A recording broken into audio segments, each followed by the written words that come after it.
Hello, everyone, and welcome to the next episode of going through each team's best 22 for 2024. And today we're looking at the Fremantle Dockers.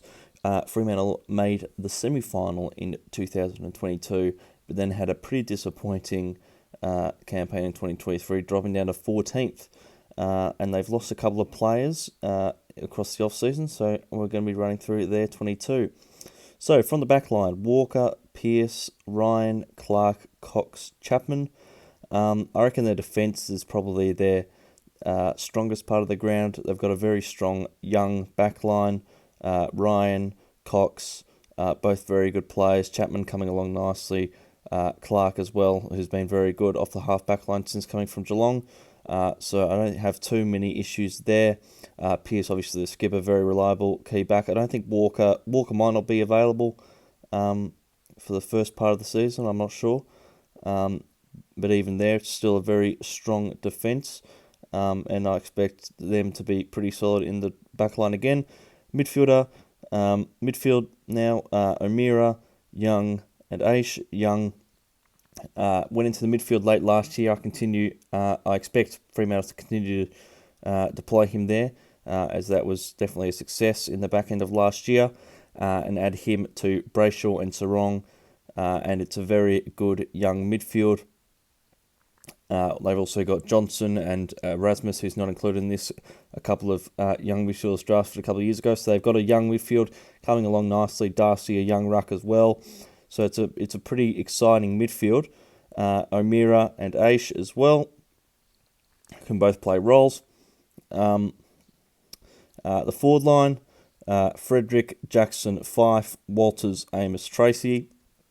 I reckon the combination of the three keys of Amos, Tracy and Jackson is the way to go for Fremantle. I think when those three were playing together was probably when they were playing their best footy. Amos really was probably the highlight of their 2023 season, kicking over 40 goals in just his second year. He's going to be an absolute star. Jackson as well. Jackson ended up having a very strong season, really, his first year for the Dockers. He was very strong when he was needed to be in the main ruck, and also a very good player as playing as that forward. Can get all around the ground as well. He can always play as sort of that sort of high half forward, not even, more as sort of the more mobile player. And they've also got Frederick, and then a couple of veterans rather, in Walters and Fife, who can lead from the front in that forward line. Obviously, losing Schultz is going to be a big loss for that forward line, but so they might struggle to score a little bit, but they'd be hoping they can still get enough goals on the board, and they'll be hoping to get some goals from their midfield as well. And Darcy and Jackson, if they can combine for a couple of goals each week, that would go a long way for them. Interchange, Swiskowski, Johnson, Sturt and Wagner. Those are some of the names I've included there. Not too much to add there. Johnson, probably the most exciting out of those. Wagner was recruited as a mature age recruit in the draft last year. Had a pretty good first season, so he's in the 22. Swiskowski, pressure forward, and Sturt as well.